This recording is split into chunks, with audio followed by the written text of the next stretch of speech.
नमस्कार. कल्याणचे सांगती या कल्याण चॅप्टर मेंबर्सच्या घरगुती मुलाखतींच्या सोहळ्यात मी मिलिंद विनायक काणे आपणा सर्वांचं पुन्हा एकदा मनापासून स्वागत करतो. मित्रांनो, आज आपल्या बरोबर आहेत पूर्णांग साजच्या पार्टनर राजश्री जोशी. जेव्हा खाणं पिणं किंवा खानपान सेवा, वेगवेगळे पदार्थ आणि त्यांची चव हा विषय येतो तेव्हा आमच्याकडे जे 4-5 कलाकार आहेत त्या कलाकारांपैकीच एक आणि हाताला उत्कृष्ट चव अशी आमची राजश्रीताई. हाय राजश्रीताई. हाय, नमस्कार. Thank you so much. आज तू तुझ्या बिझी स्केड्यूल मधनं वेगवेगळ्या ऑर्डर्स मधनं अगदी वेळ काढलास आणि आम्हाला मुलाखतीकरता वेळ दिलास. आज आपण मस्त गप्पा मांडू. त्याकरता कल्याण चॅप्टर तर्फे पहिल्यांदा तुझा आभार मानतो. तू इंटरव्ह्यू पाहिलेला असशील तेव्हा तुला कल्पना आहे. फॅन्टॅस्टिक. तयारी झाली सगळी? थोडी आणि आय एम शुअर की इंटरव्ह्यू मस्त होईल आणि आपण छान गप्पा मारू. सुरुवात करायची? ग्रेट. जसं प्रत्येकाला प्रश्न विचारतो तसंच आपण बालपणापासून सुरुवात करूया आणि शाळा कॉलेजचा प्रवास. बालपण म्हणजे माझं जन्म कल्याणचाच आहे आणि माझं बालपण दत्ताळी टिळक चौक. वा, क्या बात आहे. आणि आम्ही आमच्या घरी 5 जण होतो. मी, माझे 2 मोठे भाऊ, आई आणि वडील. बर. आणि शाळा आमची कॅप्टन रवींद्र माधव हायस्कूल सगळ्यांचीच म्हणजे ती आहे. आणि 10वी पर्यंत तिथे. 10वी नंतर मग कॉलेज आरकेटी कॉलेज उल्हासनगर. बर. आणि बीकॉम अर्थातच कॉमर्स आहे. आणि माझा आवडता विषय बुक किपिंग. बर. Book keeping and accountancy. Yes. आणि तो पण म्हणजे का आवडता तर शेटे सरांमुळे. अच्छा, शेटे क्लासेस. शेटे क्लासेस. बर. आम्ही सर आता आहेत Shete sir, main Vilas sir. बरोबर. त्यांची पहिली बॅच होती लेडीज बॅच, जे आम्ही होतो सगळ्या. बर. त्याच्यामुळे ती आम्ही खूप म्हणजे कॉलेजपेक्षा आम्ही क्लासमध्ये पडलेली असायचो. जास्त क्लासेस एन्जॉय. जास्त क्लास एन्जॉय केला. त्याचे सगळं म्हणजे मजाच केली, धमालच केली सरांबरोबर. किंवा सुजाता होती. बरोबर. असा तो एकंदरीत शैक्षणिक प्रवास झाला. म्हणजे तू ऍब्सोल्यूट कल्याणच. येस, पूर्ण. आणि अजूनही तू कल्याणातच राहतेस. कल्याणात म्हणजे मागची 50 वर्ष नाही, तसं नाही म्हणता येणार. म्हणजे 8 वर्ष मी डोंबिवलीत राहिले. पण ते काही भावलं नाही डोंबिवली. बर. परत कल्याणात रिटर्न आले. अच्छा, म्हणजे डोंबिवलीकर होऊन परत कल्याणकर झाले. वा, ग्रेट. शाळेतल्या काही गमती कॉलेजमधल्या गमती आठवतात? शाळेतल्या गमती जमती असंच नाही, पण कारण गमती जमती अशा आमचे फक्त मुलींचे ग्रुप होते आणि मुलांचे त्यावेळेला एवढं मुलं मुली असं नसायचं. पण तरी होतं सागर वगैरे असे सगळे आम्ही 15 जणांचा आमचा ग्रुप असायचा. आम्ही एकत्र अभ्यास करायचो वगैरे. तेव्हा मराठीवाड्यात आम्ही अभ्यास करायचो रात्रीचा. आणि मराठीवाड्याच्या बॅक साईडला कब्रस्तान आहे. ते रात्री ते कब्रस्तानमध्ये ही मुलं भीती दाखवायची. तर ते अभ्यास करण्यापेक्षा सुद्धा ते कुठे भूत दिसतंय का हे बघायला आम्ही जास्ती ते मराठी वाड्यामध्ये जमायचो. आणि उत्सुकता भूत बघायला. हा, ते असं काहीतरी म्हणजे विचित्र चाळीच असायचे ते अभ्यासापेक्षा. खूप ती धमाल खूप केली आणि स्पोर्ट्स वगैरे छान एन्जॉय केले. शाळेत ती खूप धमाल केली. आणि ओक हायस्कूल म्हटलं तर प्रश्नच येतो. हो, प्रश्न. कारण कल्याणकरांची शाळा म्हणून शब्द असताना 2च. म्हणजे खऱ्या जुन्या कल्याणकर, एक सुभेदारवाडा आणि एक ओक हायस्कूल. सो ही शाळेतली गंमत. कॉलेज टू कॉमर्स ग्रॅज्युएशन केलं. ऍक्च्युअली कॉलेज म्हणजे कसं माहितीये का, एक तर खरं सांगायचं तर मला कॉलेज आवडत नव्हतं. कारण तो सिंधी क्राऊड जास्ती होता. नंतर एक डोक्यात असं असायचं ना त्यावेळेला, एक तर हे पिक्चर सगळे आलेले असायचे, त्यामुळे ते सिंधी मुलं बघूनच नको वाटायचं. आम्ही फक्त हजेरी लावायला जायचो, ती 75% पाहिजे म्हणून तेवढी करायची आणि घरी निघून यायचं.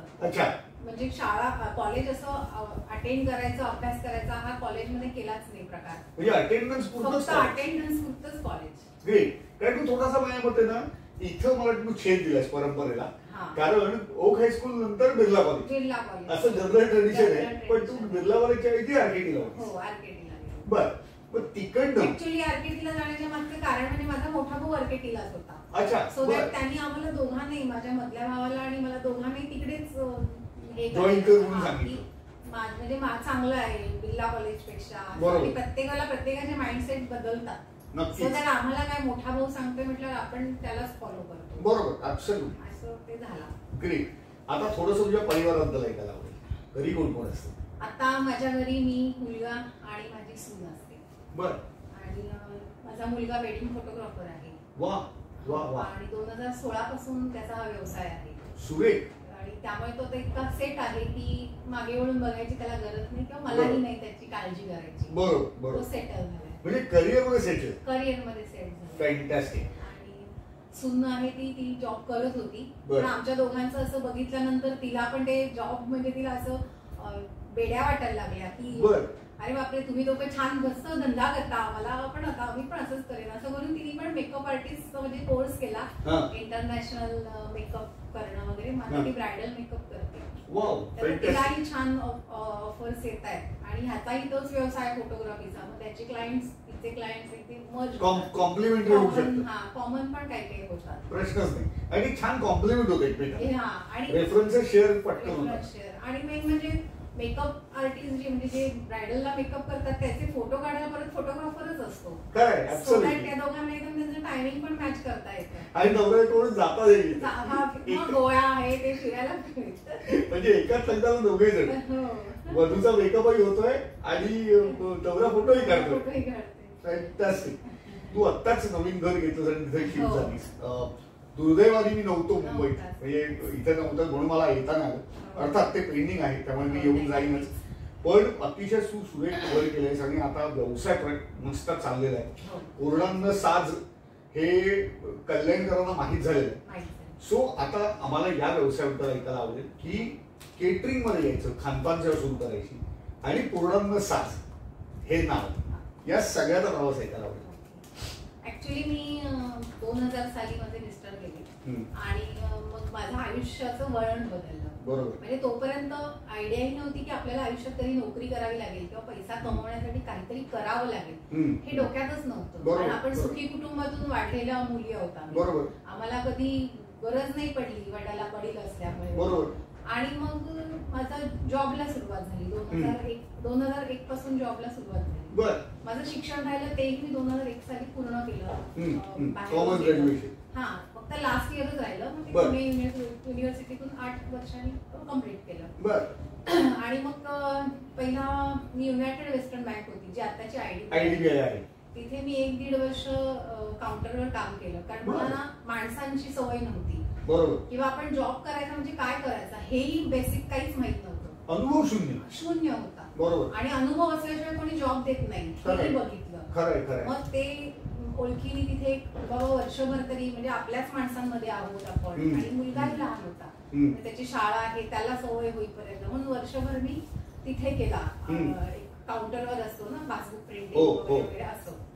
आणि मेन माझं त्यातनं मोटो काय होता की मला लोकांशी कसं बोलायचं, काय बोलायचं, किंवा प्रत्येकाचा स्वभाव वेगळा असतो. समोर आलेला माणूस एक तिरपट असतो, एक काहीतरी वेगळंच असतं, कोणाचं काय. हा, सो दॅट ती आपली कला आपल्याला ती शिकता येईल की कसं हे लोकांना, मग पुढे बघू काय करायचं. सो दॅट 1-1.5 वर्ष मी तिथे गेलो. आणि मग प्रायव्हेट कंपनीत जॉबला नंतर मग ऑफर येत गेल्या किंवा मी इंटरव्ह्यू हे करायला लागले, ऍप्लिकेशन भरायला लागले. कॉन्फिडन्स आला मला की जॉब म्हणजे काय असतं नक्की. आणि मग झालं, म्हणजे माझी ती सुरुवात झाली एका मैत्रिणीच्या ओळखीने प्रायव्हेट कंपनीत लागले.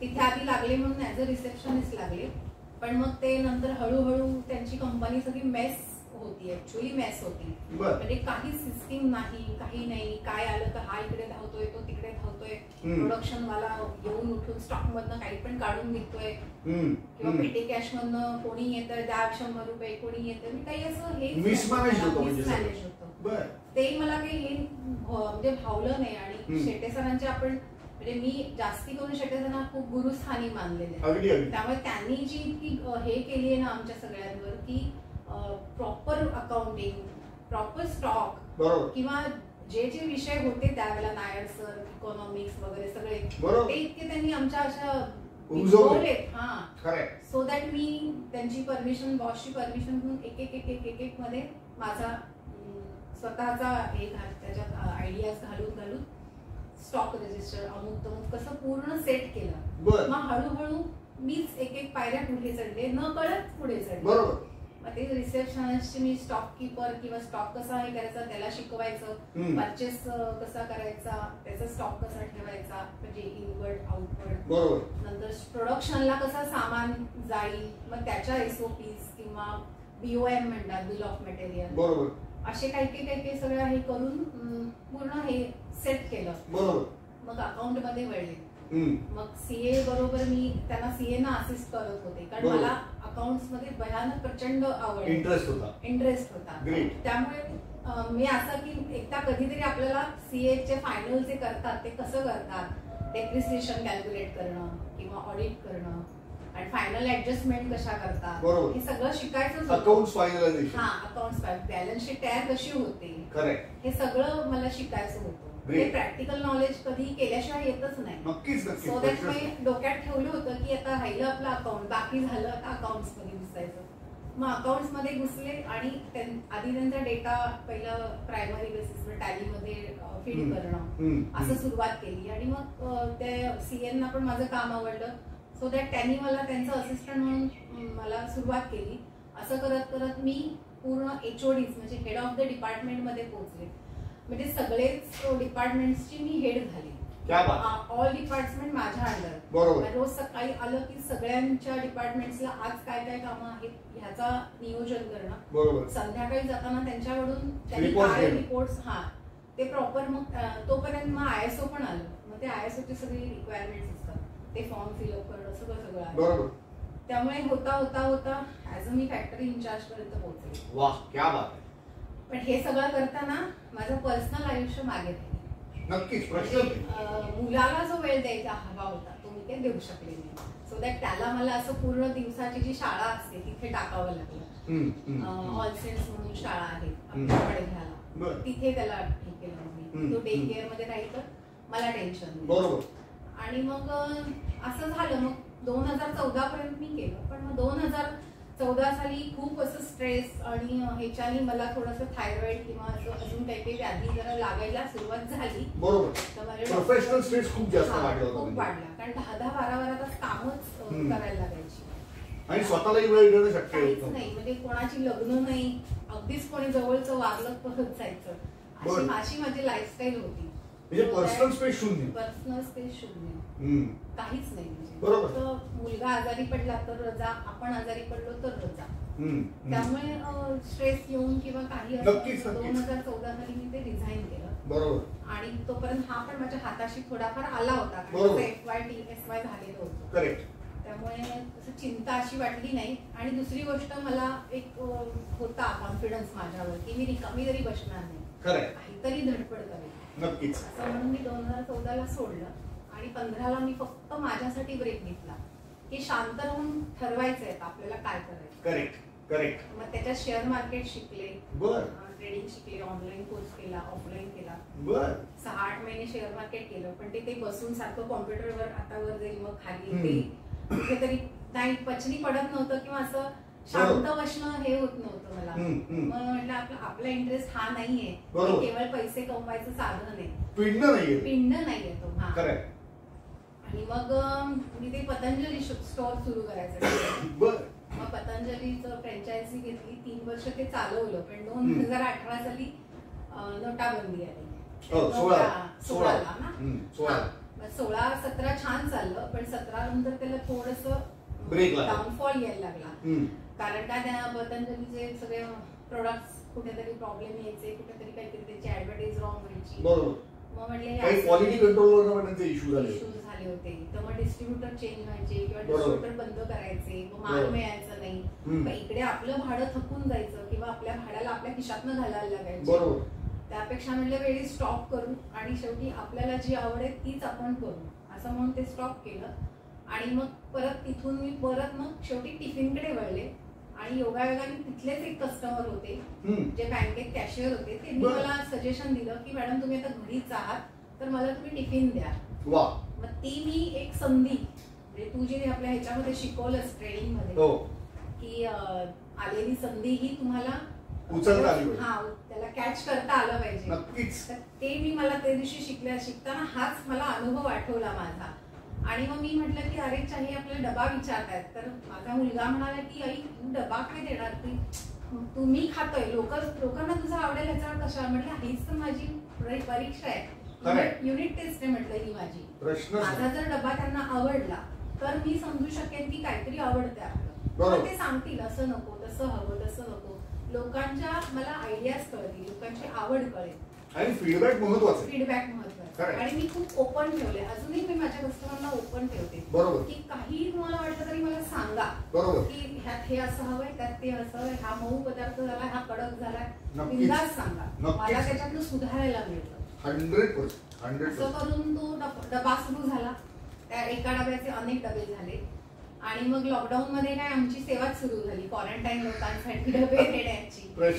त्यामुळे असं मग तो 3-1 वर्षात खूपच कॉन्फिडन्स आला की चला म्हणजे आपण केलेलं आवडते तर आपण ह्याच्यातच उतरूया आणि मग असा तो माझा प्रवास सुरू झाला.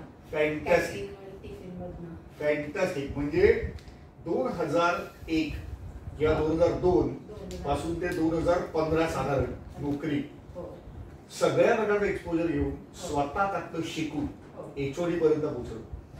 मग स्ट्रेस, मी इतकी व्यस्तता की स्वतःलाही वेळ देता येते. मी हे समजू शकतो कारण मी स्वतः 14 वर्ष नोकरी केल्यामुळे मला याची कल्पना आहे बर्नआउट होणं काय असतं. म्हणजे ते कोरिलेट करत होतो सांगत असताना.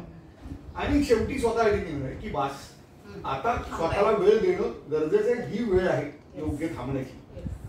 आणि जेव्हा तू म्हणालीस की एक डबा एका डब्याचे अनेक डबे, आणि मला वाटतं इथं कोरोनाने केलेलं काम, कारण मला वाटतं खानपान सेवेला कोरोना बऱ्याच अर्थी पथ्यावर पडला. सो मला आता पुढचा प्रश्न ह्याच्यातून सुटलेला विचारायचा आहे की कोरोना सुरू झालेलं काम हे कोरोनात किती काम होतं त्याचाही स्ट्रेस जाणवायचा का? हो, पण जाणवायचा आणि एका साईडनी मजा पण वाटायची किंवा आनंद वाटायचा की आपल्यामुळे हे जे क्वारंटाईन लोक आहेत, आज शेवटी दार बंद आहे, दाराच्या बाहेर पिशवी ठेवायची, मग तो मनुष्य आपण बाजूला झालो की तो घेणार कारण त्याचं हे आपल्याला लागायला नको, मग तो घेणार, तो खाणार आणि मग फोनवर सांगणार मॅडम खूप छान होतं, खूप छान वाटलं. आणि अक्षरशः तर म्हणजे माझे त्यावेळेला सकाळचे नाश्ते, दुपारचे 25 डबे आणि रात्रीचे 20 डबे आणि 5 लोकग्राम पर्यंत आम्ही जायचो कारण आम्हाला बंदी नव्हती. आम्हाला बंदी नव्हती त्यामुळे डिलिव्हरी पण मी तेव्हा करायची. म्हणजे बनवायचं घरात बायका अलाउड नव्हत्या, सोसायटी प्रॉब्लेम करायची. सो दॅट माझी एकच मैत्रीण आणि मी असं आम्ही पहाटे 5 वाजल्यापासून जे काम करायचो ते रात्री 9:30ला डबे पोहोचवल्यानंतर शांत व्हायचं. पण हे आम्ही अविरत त्या काळात 8 महिने केलं कारण 8 ते 9 महिने मुलाचा धंदा पूर्ण बंद होता. आणि लग्न नाही, काहीच नाही, प्रश्न येत. त्याच्यामुळे जेव्हा 50ची हे सुरू झाली तेव्हा त्याचा धंदा परत सुरू झाला. तोपर्यंत मला लढायचं होतं. दॅट मी झालं. म्हणजे ते शेवटी आपल्याला कसं असतं ना की बळ येतं, ते कुठून येतं माहिती नाही, पण प्रश्न नाही. आणि जर लढायची वृत्ती असेल ना राजेश तर बळ येतं. हे मला खूप सांगताना जाणवत होतं की तुझ्याकडे ते बळ होतं काय. जेव्हा तू सांगितलंस की 2000 साली जो तुझ्यावरती भीकम प्रसंग ओढवला की मिस्टर गेले, त्याच्यानंतर पण उभं राहणं हे तर मानसिक बळामुळे शक्य आहे. सो म्हणजे एकदम इंटरेस्टिंग प्रवास आहे तुझा. आता पण पूर्णांग मागे वळून बघितल्यावर कळतं इंटरेस्टिंग. प्रश्नच नाही. त्या प्रवासातून जात असताना माणसाला ते कळत नसतं निश्चितपणे. पण आता पूर्णांग साग्याना तुझा ब्रँड आहे. पूर्णांगच्या आधी माझा सुग्रास नावाने होता आणि मला आताच कळलं की नेहानेच त्याचा ब्रँड, माझा लोगो तिनेच बनवला होता. बरोबर. आधी सुग्रास नावाने केलं मी. हे सगळे टिफिन सर्व्हिस वगैरे केली ना, तर तेव्हा ब्रँड काय असतो, लोगो काय असतो हे काही माहिती नव्हतं. पण एक आम्ही उद्योगिनी हा मंच आहे, त्यावेळेला त्याच्यात मी जॉईन झाले होते की व्यवसाय वाढीसाठी म्हणून. तर त्यांच्या इथे असं म्हणजे आपल्या कशा मीटिंग होतात तशा त्यांच्या मीटिंग व्हायच्या. त्याच्यातच सांग की ब्रँड व्हायला पाहिजे, असं पाहिजे, तसं पाहिजे. तेव्हा मी हा ब्रँड याच्या अंडर मी सुरू केलं, सुग्रास फूड्स म्हणून. आणि मग आपले ते विलियनचे जॉईन झाल्यानंतर मग शिल्पा फडणीस जी माझी आता पार्टनर आहे आणि मी, आम्ही दोघींनी व्यवसाय म्हणजे हाच व्यवसाय कंटिन्यू करायचं ठरवलं आणि एक व्यवस्थित शॉप घेऊन करायचं की म्हणून बस झालं आता बाहेर पडूयात. म्हणजे जास्ती स्ट्रक्चर पाहिजे आणि जास्ती कस्टमर्स आपल्यापर्यंत पोहोचू शकतील. घरात कसं लिमिटेशन्स येतात. तुम्ही आज घरात फक्त 20-25 माणसांच बनवू शकता. मोठं काम आलं असतं तर घरात करता येत नाही. आणि घराचं पण रूप पालटतं, स्टॉक नाही ठेवता येत, बरंच काही गोष्टी आहेत. बरं, कामाला येणारी माणसं पण 3-3, 4-4 असतील तर घरात सगळंच मेस होऊन जातं. अगदी अगदी अगदी. घरातले सुद्धा वैतागतात की अक्षरशः हॉटेल असल्यावर तर घराला रूप आलेलं असतं. अगदीच. असं. आणि मग ते सुग्रास वरून पूर्णांग. मग ते पूर्णांन साज हा आपल्या सुवर्णाकडनंच मिळालेला आहे. म्हणजे मी BBNG आल्यानंतर हे समजलं की न्यूरोलॉजी काय होतो, ह्यांनी काय होतं, हे सगळं एक नॉलेज मिळालं. बरोबर, प्रश्न तिथून हे पूर्णांन साज जन्माला आलं. ग्रेट. आणि पूर्णांन साजचं प्रचंड नाव आहे. आता पूर्णांन साजला अप्रतिम चव आहे. तुझ्याकडे सगळेजण अगदी हक्काने खायला जेवायला येतात आणि मेटक्या मारत जातात. सो हा आत्ता पूर्णांन साजचा प्रवास सांगतेस. शिल्पा फडणीस या तुझ्या पार्टनर आहे. तर असे काही प्रसंग तुला की असे काही अनुभव आहेत की काही क्लायंट आले, नुसतेच आले आणि आता ते रिपीटेड क्लायंट आहेत आणि त्यांनी तुझा व्यवसाय वाढायला रेफरन्स देऊन देऊन प्रचंड मदत केली? हो आहेत ना. म्हणजे सुग्रास नाव जेव्हा होतं ना तेव्हाच मी जेव्हा ब्रॉडकास्ट म्हणजे काही मुलं आपल्याला मला तर एवढं कळत नव्हतं, मुलांमुळे ब्रॉडकास्ट ग्रुप बनवणं, अमूल करणं किंवा सुश्रुत भेटला तेव्हा इंस्टाग्राम, फेसबुक हे सगळं झालं. त्या 1.5 वर्षाच्या म्हणजे पूर्णांनाच्या आधीच्या 1.5-2 वर्षाच्या काळात माझे जवळजवळ 85 क्लायंट्स झाले. आणि त्या 85 क्लायंट्स मधनं आता त्याचे 200 क्लायंट झाले, माझे स्वतःचे झाले. हे रेफरन्स मीच म्हणजे. बरोबर. आणि अजूनही 3-4 वर्ष झाली काही क्लायंट मध्ये अजूनही रिपीटेड माझ्याकडेच ऑर्डर येतात. बरोबर. काही असलं. बरोबर. सर्वात जास्त ऑर्डर कसले असतात? सर्वात जास्त ऑर्डर जेवणाच्या असतात. त्यातलं जास्ती करून मटर पनीर किंवा आळूचं फतफद, मसाले भात, बटाटे वडी जेवणाच्या जास्ती असतात. आणि पावभाजी किंवा स्नॅक्सच्या ऍज कम्पेअर्ड टू 80%. बरोबर. एखादा स्पेसिफिक पदार्थ गोड किंवा तिखट असा जो तू केलेला आवडतो? मोदक. उकडीचे मोदक. अरे वा, क्या बात आहे. मी आतापर्यंत आलो जायचं तर मला खरोखर वाईट वाटतंय. एकदा मी आलो होतो मला वाटतं तुला आठवत असेल तर, कविताला तू डबा देणार होतीस आणि कविता आणि मी एकत्रच चाललेलो होतो. कविता म्हणाला जोडी, अरे राजेशची तर इकडे डबा घेते मी तुला सोडते, पण मी गाडीत बसलेलो होतो त्यामुळे एक्झॅक्टली नाही. तेव्हा मी तुला पहिल्यांदा पूर्णांन बघितलं होतं की हा इथं पूर्णांन आले. मी कविताला म्हटलं बघ आता इकडनं आता एकदा व्हिजिट नक्की करू, पण तो योग अजून आलेला नाही. पण आता तो योग आणीन हे मी तुला नक्की सांगतो. पुढे जाऊ आपण. साधारण 2 वर्षापूर्वी BBNG जॉईन केलं 2023 जुलैला. हा, म्हणजे 1.5 वर्ष झालं आता. बरोबर. BBNG नेटवर्किंग प्लॅटफॉर्म आहे, ब्राह्मणांनी ब्राह्मणांकरता चालवलेला आहे. तर BBNG बद्दल कुठून कळलं आणि आतापर्यंतचा अनुभव काय? BBNG कुठून कळलं म्हणल्यापेक्षा तुमची बुधवारची मीटिंग होती जेव्हा, बरोबर, आणि मंगळवारी सकाळी मला गौरीचा फोन आला. गौरी वैद्य. हा, तिचा फोन आला की अगं असं असं आहे तर मी कारण तो ब्रॉडकास्ट ग्रुपवर टाकायची ना मी, तर तू अजून 10 लोकांपर्यंत पोहोचशील, तुला अजून त्याच्यातनं चांगला हे येऊन तर बघ कसं आहे आमचं. म्हणून मी दुसऱ्या दिवशी लगेच मीटिंगला आले आणि मला तुमचं सगळं स्ट्रक्चर आवडलं, माहोल आवडला. आधी वाटत होतं की आपण कोणालाच ओळखत नाही, काहीच नाही, तर एकदम कसं जायचं, कसं होईल किंवा असं काय असतं तिथे, काय करतात नक्की, काहीच माहिती नव्हतं. पण ती म्हणली तू येऊन बघ, तुला आवडेल. मग मी म्हटलं ठीक आहे. असं गौरी आणि मी आणि गौरी जवळ 15-1 वर्ष एकमेकींना ओळखतोय, शाळेत तर होतोच, पण असा टच म्हणजे आमचा तिच्या व्यवसायामुळे साड्यांच्या. आणि मग मी आली आणि तिथून मग मी BBNG जॉईन केलं. BBNGचा प्रवास म्हणशील तर एकदम एक्सलंटच आहे. म्हणजे मला ऍक्च्युली वाटलं नव्हतं की मी एवढी मिसळून आणि म्हणजे एवढे मित्रमैत्रिणी भेटतील हाही नाही. म्हणजे मला आता व्यवसाय बाजूला राहिला, पण हा आपला एक फॅमिली म्हणतो तसंच मला ते जास्ती फील होतंय.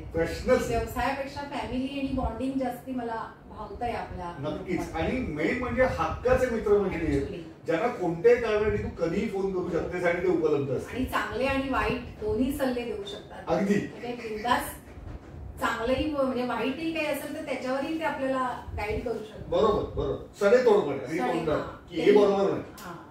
अगदीच प्रश्नच नाही. 1.5 वर्षात BBNG तू प्रेझेंटेशन दिलंस, क्रॉस चॅप्टरला गेलीस, मीटिंग, नेटवर्किंगचा अनुभव आतापर्यंत कसा आहे? BBNGतला नेटवर्किंगचा अनुभव ऍक्च्युली क्रॉस चॅप्टरला जाताना एक दडपण असायचं की बोलण्याचं. आपण फॅमिली जसं बोलतो, आपल्या घरातल्या लोकांमध्ये एकदम फ्री बोलतो, वाटेल ते बोलतो, कसंही बोलतो. ती सवय कल्याण चॅप्टर मध्ये राहून झाली, कारण ती फॅमिली झाली. पण क्रॉस चॅप्टरला गेल्यानंतर बापरे थोडंसं अजून दडपण असतं की चुकून काहीतरी वेगळंच बोलायला नको. आपले इंट्रोडक्शन देताना सुद्धा ऍक्च्युअली मॅटर काय पोचला पाहिजे, नुसतंच म्हणजे पोपटपंची नको, ऍक्च्युअली काय मेसेज पोचला पाहिजे त्याचं एक दडपण असतं. पण एनिवेज जेव्हा जातो तेव्हा आपण बरेच जण जातो तर थोडासा एक सपोर्ट असतो आजूबाजूला. आणि आता ते जाऊन जाऊन जाऊन दडपण कमी झालं. प्रश्न नाही. क्रॉस चॅप्टर सुद्धा क्लायंट्स आहेत. हो, आता झालेत बऱ्यापैकी दोघं तिघं. त्यांनी त्यांच्या रेफरन्सनी पण होत आहेत. ग्रेट. म्हणजे पूर्ण सासचं नाव हळूहळू क्रॉस चॅप्टरला सुद्धा लागतंय. हो. आणि मला असं वाटतं आत्ताच स्वप्नाचा पण प्रेझेंटेशन होतं अंबरनाथला, तसं तुम्ही पण गेला होता. त्यामुळे तू आनंद स्वप्ना असं सगळीकडे तर पोहोचताय. फॅन्टास्टिक. आणि आपल्याकडच्या सगळ्या खानपान सेवांमध्ये फक्त तू राहिली होतीस, कारण आरती स्वप्ना आणि आनंदचे इंटरव्ह्यू झालेले. त्यामुळे म्हणजे काय त्याला म्हणता येईल, largest oldest and the best was the last to be done. राजेशताई, मला आत्ता सुटला प्रश्न, म्हणजे जे तू म्हणालीस की शिल्पा फडणीस भेटल्यानंतर तुम्ही ठरवलं की हाच व्यवसाय कंटिन्यू करू, बरोबर आहे? तर ह्याचे फ्युचर प्लॅन्स काय? म्हणजे पूर्ण साध ब्रँड तर झालेलाच आहे. तुम्ही लोगो केला, सायंटिफिक लोगो, नाव काय असायला पाहिजे, हे सगळं केलं. सो आता प्रोफेशनली पूर्ण साथ पुढे जात. सो ह्याच्या ग्रोथचे फ्युचर प्लॅन्स काय? ह्याच्या ग्रोथचे फ्युचर प्लॅन म्हणजे माझ्या डोक्यात असं आहे की आज आपण बघितलं ना तर कल्याण डोंबिवलीमध्ये प्रॉपर मराठी फूड किंवा आपल्या स्टाईलचं महाराष्ट्रीयन आणि घरगुती जेवण, पहिला घरगुती टचच. कारण तुम्ही कुठल्याही हॉटेलमध्ये जा सगळं मिळतं, डाळ भात डाळी सगळं मिळतं, पण त्याला घरगुती टच नसतो. जो घरगुती टच आम्हाला आम्ही द्यायचा प्रयत्न करतो. आणि मला त्यामध्येच आमचं नाव जास्ती मोठं झालेलं आवडेल. कारण का आता येणारी जी पिढी आहे त्यांना स्विगी झोमॅटो वरून पिझ्झा बर्गर मिळतील, पण आमच्यासारखं पोळी भाजी जी घरी बनवली आणि आपल्या घरी जसे मसाले घालतो, मुडा मसाला असेल घरी बनवतो ते मसाले घालतो, उगाच एव्हरेस्ट किंवा सुहाना बिहाना हे असं करून काहीतरी त्या पदार्थाची शोभा वाढवायचं असं आम्ही करत नाही. पण त्यामुळे एवढी येणारी पिढी आता आमच्याकडे जे येतात ना बॅचलर मुलं, ते म्हणतात की आमच्या आई वडील आता सुखावतायत की तुम्ही चांगल्या ठिकाणी जेवताय. हे फार महत्वाचं आहे. त्यामुळे हे मला ह्याच्यातच म्हणजे म्हणतो ना की इथे हे मिळते असं काही काही जणांची हे असते ऍडव्हर्टाईज असते, तसं आमचं मला करायचंय की पूर्णान्न सास मध्ये मला एवढंच छान पण हे छान मिळेल, घरचंच जेवण मिळेल आणि हीच मला ओळख अजून निर्माण करायची. क्या बात आहे. म्हणजे जी मुलं किंवा जी कुटुंब विशेषतः कल्याणमध्ये राहतात पण जी बाहेरची आहेत, ज्यांना घरचं जेवण मिळू शकत नाही, त्यांना राजश्रीताईंमुळे घरच्या जेवणाचा टच रोज मिळू शकतो. नॉट ओनली बाहेरची, म्हणजे आता मी माझ्या एक्सपिरियन्स मधनं सांगते. मी जॉब करत होते तेव्हा रात्रीचं जेवण मोस्टली माझं बनायचंच नाही, कारण उशीर यायचा. येताना काहीतरी घेऊन ये, पंडितांकडनं घ्या, कार्यकरांकडनं घ्या, असं व्हायचं. तेव्हा आम्ही दोघं जण केवळ खायचं म्हणून खायचो. माझा मुलगा इतका नावं ठेवायचा, तो म्हणायचा तू रात्री कितीला ये पण तूच कर, कशी पण कर पण तूच कर घरातल्या जेवणाची चव. तर तो एक एक्सपिरियन्स माझ्या डोक्यात होता की पुढे कधी काय झालं ना तर आपण हेच असं म्हणजे की आपण जे अनुभवले ना ते दुसऱ्याच्या वाटेला येऊ नये. नक्कीच प्रश्नच येते नाही. आणि हे तू म्हणतेस ते ऍब्सोल्युटली बरोबर आहे की तुम्ही हॉटेलमध्ये जाऊन वेगळे पदार्थ खा, टेस्ट करा, खूप मजा येते, पण काही का नंतर माणूस मिस करायला लागतो की घरची चव आणि तू जे म्हणतेस ना तो घरचा टच, मसाले आणि हे सगळं आलं. ग्रेट राजेशताई. आता आपण थोडं आवडी निवडींकडे वळू आणि मग शेवटच्या सेगमेंट मध्ये जाऊ, ज्याच्यात मी तुला 10 प्रश्न विचारणार रॅपिड फायर राऊंड. सो आता वैयक्तिक आयुष्यातल्या आवडी निवडी आणि छंद, राजश्रीताईला काय काय करायला आवडतं आणि काय छंद आहे? आवडी निवडी म्हणशील तर मला फिरायला आवडतं जास्ती, पण ते झालं नाही, पण आता सुरुवात करणार आहे. खूप फिरायला आवडतं, गाडी चालवायला आवडते. क्या बात आहे. टू व्हीलर फोर व्हीलर दोन्ही? फोर व्हीलर नाहीये पण आधी तर चालवायला आवडेल. ग्रेट. आणि गाणी ऐकायला आवडतात आणि स्वतःसाठी म्हणायला, पण दुसऱ्यांपुढे नाही. गुणगुण आहे. हिंदी मराठी दोन्ही? दोन्ही. बर. कोणते आवडते? काही काही का? हिंदीमध्ये म्हणाल तर मोहम्मद रफी, वा. आणि मराठीत सुधीर फडके. अप्रतिम. बाबूजी आणि रफी साहेब माझे पर्सनल फेवरेट आहेत आणि माझ्या मते आमच्या पिढीतले तर प्रश्नच नाही. मी तुझ्या पिढीत जरी 5-7 वर्ष ज्युनियर असलो तरी मी रिलेट करू शकतो, कारण जुनं दूरदर्शन, संतवाणी, 6 गाला सुबोध गोरे बातम्या देतात, हे सगळं मी सुद्धा शाळेत जाताना ऐकलेलं आहे. सगळं ऐकत रिलेट. याच्याशिवाय काय काय करणार? त्याशिवाय आता ह्या धंद्यात पडले म्हणून मी जेव्हा रिकामी असते तेव्हा रेसिपीज बघायला आवडतात, किंवा प्रत्येकाची पद्धत वेगळी असते, किंवा कोणी काही टिप्स देतात, कोणी काहीतरी पद्धत वेगळी वापरतात, बरोबर, किंवा जुन्या ज्या आता आजा नाही आहेत, काकवा नाही आहेत, मावशा नाही आहेत सांगायला, पण जुने कोणी आहेत त्यांच्याकडनं काहीतरी नवीन शिकायला मिळतं. नक्कीच. ह्याच्यात आता पडल्यानंतर मी ते जास्ती बघते आता, त्यामुळे बाकी टीव्ही बिव्ही सगळा मागे पडला. बरोबर. म्हणजे व्यावसायिक जडणघडण मानसिक दृष्ट्या पण तुझी झालेली, हो की तुला प्रत्येक ठिकाणी व्यवसाय तुझा जोडता येतो. मला तसं म्हणजे मी ते हल्ली रिलेट करायला जाते. फॅन्टॅस्टिक. आणि मला वाटतं ही वृत्ती तयार होणं हे एका व्यावसायिकाला फार आवडीचं आहे, की प्रत्येक गोष्ट बघताना इथं मला माझा व्यवसाय जोडून पाहता येतो. त्याच्यासाठी मी तो हा शो पण बघत होते, एक तर मास्टर रेसिपी, मास्टर शेफ, हो, आणि शार्क टँक, दोन्ही अतिशय प्रसिद्ध शो असे पण मुद्दाम बघायचे. वा, म्हणजे हा अगदी स्वागतार्ह बदल. म्हणजे तो एक मी या 4 वर्षात थोडासा त्याच्याकडे, म्हणजे ती आवड माझी तशी बदलली थोडी. बरोबर. म्हणजे व्यावसायिक दृष्टिकोनात आणि स्वतःला ग्रो करणं, किंवा माझं नॉलेज अपडेट करणं, किंवा मला ना आवडतं काहीतरी शिकायला, काहीतरी शिकायला मिळेल ते बघते किंवा ते ऐकते. बरोबर, की जेणेकरून त्याचा व्यावसायिक फायदा, आपला पर्सनल ग्रोथ कसा होईल, प्रश्नच नाही. आणि अतिशय महत्वाचं आहे.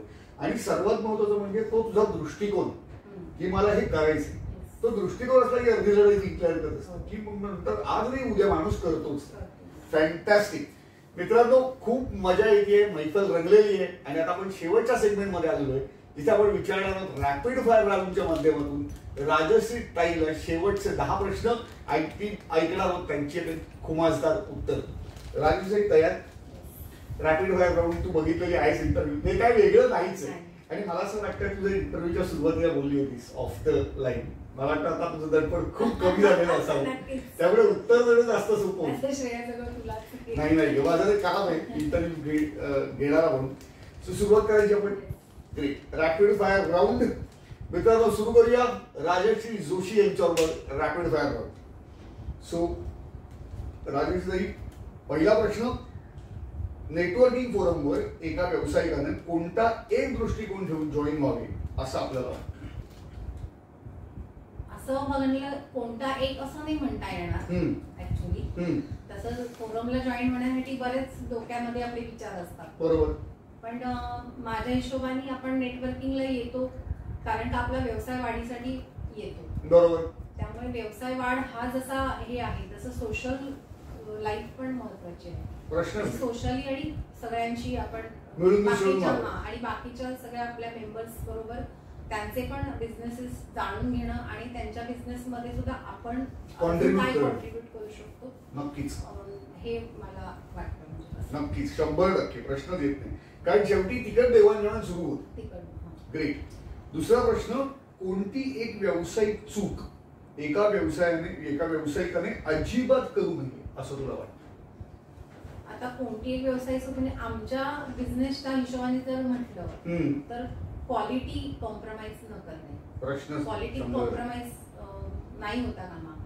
तो जर झाला तर तो कुठेतरी व्यवसायावर परिणाम होतो, क्लायंट नाराज होतो, बरोबर. आणि दुसरी गोष्ट क्लायंट बरोबर ती आपलं रॅपो हे करणं म्हणजे बॉन्डिंग, त्यांच्याशी आपलं बॉन्डिंग चांगलं राहायला पाहिजे. नक्कीच. ते कुठे ब्रेक नाही होता कामा किंवा ते नाराज नाही होता कामा, बरोबर. हे कसं बघायचं त्याच्यावरती अभ्यास, त्याच्यावरती लक्ष द्यायला पाहिजे, बरोबर. म्हणजे थोडक्यात क्वालिटी कॉम्प्रोमाइज याला माफी नाही, वादच नाही. आणि अगदी बरोबर आहे, कारण क्वालिटी कॉम्प्रोमाइज झाली की तुमची इमेज गेली व्यवसाय. अगदी नक्की. बीबीएमजी मध्ये असलेली सर्वात जवळची मैत्रीण कोण आणि का? आणि हा प्रश्न सगळ्या इंटरव्ह्यू बद्दल मी तुला विचारलेला आहे. ऍक्च्युली सगळ्याच मैत्रिणी आहेत आणि सगळ्यात छान आहेत, अगदी. आणि प्रत्येकी आपल्या स्वभावाने एकदम सगळ्या व्यस्त आहेत. मला उत्तर अपेक्षित आहे, पण तरी जवळची सर्वात कोण? त्यात म्हणजे आता कसं आहे की सुवर्णा तसं बघायला गेलं तर आम्ही शेजारी म्हणजे आमच्या शेजारच्या वाड्यात तिची मावशी वगैरे राहत होती. ती एवढीशी असल्यापासून ती तिथे येते आणि आम्ही एकत्र खेळायचो. ह्या बीबीएनजी मुळे आम्ही जवळजवळ 25 वर्षांनी भेटलो. तोपर्यंत आम्ही कधीही एकमेकींच्या समोर आलो नव्हतो. रियुनियन झाली आमची. त्यामुळे थोडीशी मी आणि या पूर्णांनाच्या लोगो बिगो ह्याच्या आणि मग आम्ही खूप एकत्र जवळ आलो. म्हणजे आज कधीही मी तिला फोन करून म्हटलं ना सुवर्णा मला हा प्रॉब्लेम आहे तर ती लगेच त्याच्यावर मला सोल्युशन तरी देईल. नाही तर अगं नाही गो असं नाही गो तसं नाही गो असं करून नाही करेल. म्हणजे you both are ready with each other all the time म्हणताय. Great, fantastic. राजश्री ताईला कोणत्या प्रकारच्या व्यक्तींचा सर्वात जास्त राग येतो?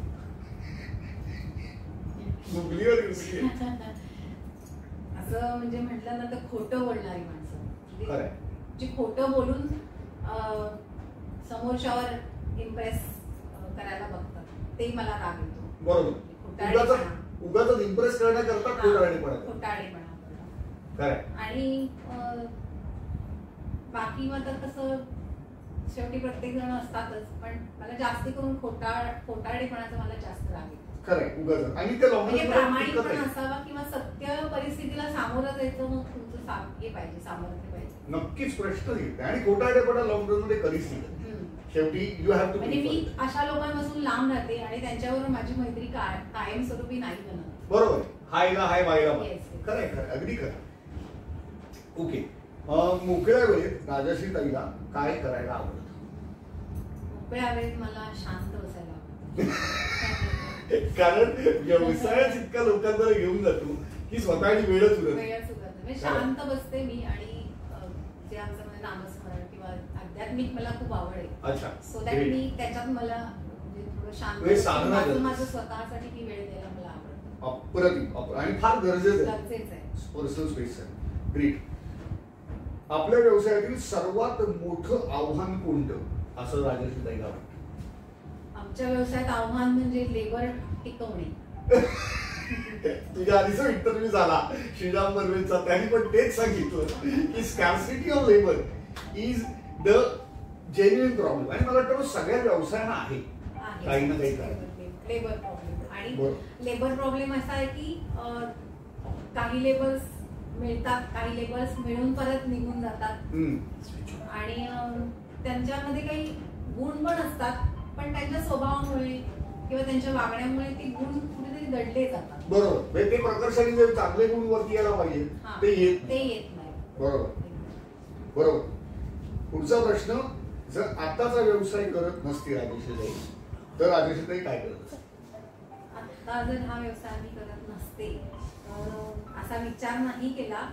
पण आता तू प्रश्न विचारतोय म्हणून सांगते की घरात म्हणजे घरकाम करणं किंवा जो मी 15 वर्ष घरात वेळ देऊ नाही शकले 20 वर्ष ते मला घरात वेळ द्यायला आवडेल. वा क्या बात. म्हणजे व्यवसाय करणार नाही घरात वेळ प्रश्नच नाही. आणि ते फार महत्वाचं आहे कारण जे मिस केलेलं असतं आपण. पुढे जाऊ आपण. शेवटचे 2-3 प्रश्न राहिले. कोणता एक नियम किंवा तत्व प्रत्येक व्यावसायिकाने पाळलंच पाहिजे असं तुला वाटतं? प्रामाणिकपणा. 100%. ज्याला तोडच नाही. म्हणजे प्रामाणिकपणा नाही तर मग विषय संपला. खरं अगदी खरं. सेकंड लास्ट, बीबीएनजी जॉईन केल्यानंतर आजवर झालेला सर्वात मोठा फायदा कोणता? बीबीएनजी जॉईन झाल्यानंतर जो फायदा म्हणजे असा फायदा एकच नाहीये अनेक आहेत.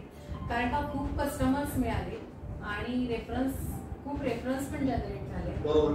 आणि त्यात जास्त मोठा फायदा असा की एक तर पर्सनल ग्रोथही झाली आणि बिझनेस ग्रोथही झाली. सो दॅट हा मोठा फायदा आहे की मी मला स्वतःला पण अपग्रेड झाले करू शकले. म्हणजे दोन्ही फायदे. ग्रेट. आणि सर्वात शेवटचा प्रश्न, राजश्री ताईला फिरायला जायला कुठं आवडतं? काश्मीर. वा क्या बात आहे. आता ओपन पण झालं. आपण ते तुझ्या हिंदी सिनेमात बघितलेलं आहे पण तू जाऊन आलीस? नाही जाणार. अच्छा. म्हणजे प्लॅन मध्ये आहे. फॅन्टॅस्टिक. राजश्री ताई 10च्या 10 प्रश्नांची अप्राणिक उत्तर दिलीस. तू आज इथं आलीस, सुपर गप्पा मारल्यास आणि खूप मजा आली. थँक्यू. मित्रांनो ही मैफल होती गप्पांची राजश्री जोशी यांच्याबरोबर.